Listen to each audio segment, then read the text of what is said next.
आज जो है बहुत से हमारे बिगनर्स का, बहुत से हमारे मित्रों का ये कहना था कि सर हमको रूपचंदा मछली के बारे में एक वीडियो बनाइए और हमको डिटेल में बताइए। तो दोस्तों आज का वीडियो है रूपचंदा मछली के बारे में। बिना टाइम वेस्ट किए हम जो है स्टार्ट करते हैं, जिसमें आपको बताएंगे इनके बेनिफिट क्या है, हम क्यों रूपचंदा मछली का पालन करें, कितना एफसीआर होता है और इनको कैसे किसानों को एडवांटेज मिलता है इनका पालन करने में, और इसमें क्या क्या सावधानियां बरतनी पड़ती है जब इनका पालन करते हैं। तो इसलिए वीडियो को दोस्तों लास्ट तक देखिएगा ताकि एक एक चीजें क्लियर हो जाए, ताकि आपको रूपचंदा मछली के बारे में कोई अन्य वीडियो ना देखना पड़े।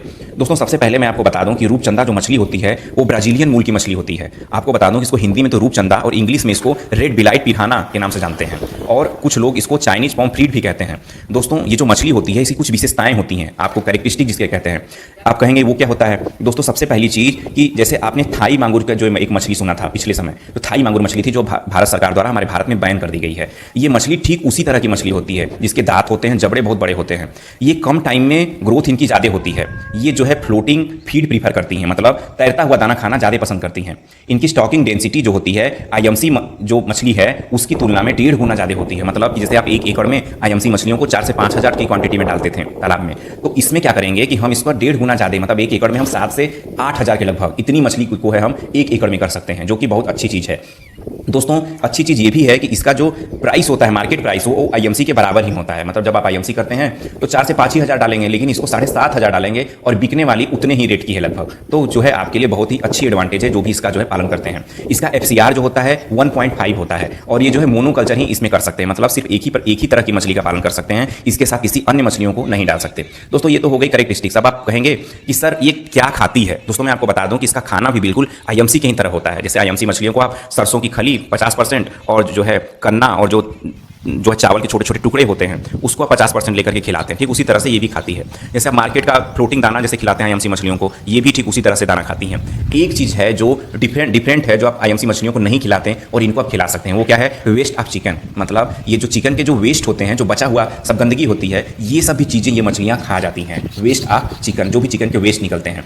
अब आप ऐसा नहीं कि आप चिकन का वेस्ट अगर खिला रहे हो तो आप जो है चिकन का वेस्ट लाएं मार्केट से और जो तालाब में फेंक दिए। दोस्तों अगर आप ऐसी तालाब में फेंक देंगे तो आपके तालाब में अमोनिया बहुत ही ज़्यादा हो जाएगी और जो है पानी गंदा हो जाएगा, जितने भी पैरामीटर्स हैं सब जो डिस्टर्ब हो जाएंगे, तो जो है आपकी मछलियां मरने लगेंगी। तो आपको डायरेक्ट ला के चिकन वेस्ट नहीं फेंक देना है। आपको क्या करना है कि अगर आप चिकन वेस्ट इस मछली को खिला रहे हैं तो आप मार्केट से लाइए, उसके बाद हड्डियों को अलग कर लीजिए, हड्डियां अलग कर लीजिए, पंख अलग कर लीजिए, सिर्फ जो मीट बचे, जो मांस बचे, उसको जो है प्रीफर करिए खिलाने में। और सिर्फ 1 किलो जैसे चिकन वेस्ट है तो उसमें 2 ग्राम आप कैल्शियम मिक्स कर सकते हैं और 1 ग्राम मिनरल मिक्सचर जो है मिक्स करके जो है इसको छोटे छोटे टुकड़ों में करके आप उसको खिला सकते हैं। खिलाने का तरीका बता दें कि ज़्यादा अच्छा रहेगा कि पानी में डायरेक्ट ना फेंकें, क्योंकि पानी गंदा होगा, चिकन वेस्ट जो बच जाएगा वो नीचे जाके बैठेगा और जो आपके पानी को जो बिल्कुल गंदा कर देगा। आप क्या करिए, एक बैग ले लीजिए या फिर एक बोरी ले लीजिए और जो है एक ही जगह जो है तालाब में जाकर के रख दीजिए, एक किनारे पर। वहीं मछलियाँ आएंगी, खाएंगी, और इसको जो है आपको डेली एक ही जगह पर रखना पड़ेगा। ऐसा नहीं कि आप जगह बदलते रहें, क्योंकि मछलियों का नियम है कि जहां पर दाना खाती हैं वहीं पर जो आएंगी और वहीं से दाना खाएंगी, वहीं पर आप देखते हैं डेली आ जाएंगी।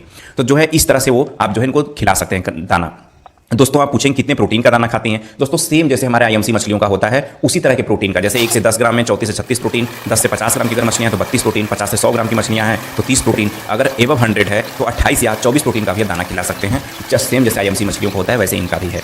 अब आप दोस्तों पूछेंगे कि इनमें अटेंशन क्या होना चाहिए, क्या क्या सावधानियां रखनी चाहिए अगर हम इनका पालन करते हैं? तो दोस्तों मैं आपको बता दूं कि सबसे पहली सावधानी क्या है कि इनको सिर्फ हम मोनोकल्चर ही कर सकते हैं, मतलब इनके साथ किसी अन्य मछली का पालन नहीं कर सकते। क्यों? क्योंकि कभी कभी ऐसा होता है कि जब इनको प्रॉपर दाना नहीं मिल पाएगा तो जो मछलियां हैं उन पर ही अटैक कर देंगी, उनको ही खाने लगेंगी।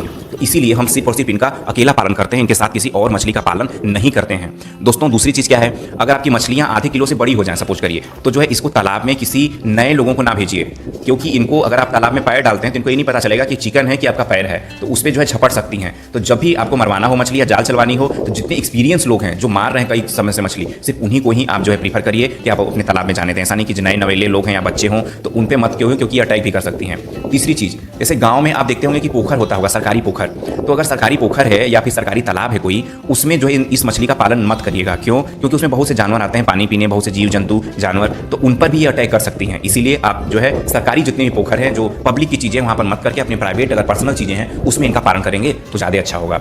दोस्तों ये बहुत ही अच्छी मछली है, इसका पालन करने के लिए जो है आप जो बहुत अच्छे तरीके से कर सकते हैं, इसमें कोई दिक्कत नहीं है। बस एक चीज़ है कि जब भी आप इसका पालन करने जाइए आप अपना लोकल मार्केट जरूर देख लीजिएगा कि आपके एरिया में इसका डिमांड है कि नहीं है। अगर नहीं है तो बिल्कुल मत करिएगा इसका पालन किसी भी मछली का, और अगर है आपके एरिया में जिस मछली का डिमांड हो आप उस मछली का पालन करिएगा। अगर आपके पास रूपचंदा मछली का डिमांड है तो आप बिल्कुल करिए, क्योंकि ये ज़्यादा प्रॉफिटेबल होती है और उससे आप आईएमसी की तुलना में इसका 1.5 गुना ज़्यादा स्टॉकिंग करके आप ज़्यादा पैसे कमा सकते हैं। दोस्तों अगर कोई भी सवाल हो तो आप हमसे कमेंट बॉक्स में पूछ सकते हैं, और ऐसी छोटी छोटी मछली की जानकारियों के लिए आप हमारे चैनल प्राकृतिक गांव से जुड़ना मत भूलिएगा, ताकि छोटी सी छोटी चीज़ें हम आप तक पहुंचा सकें। धन्यवाद।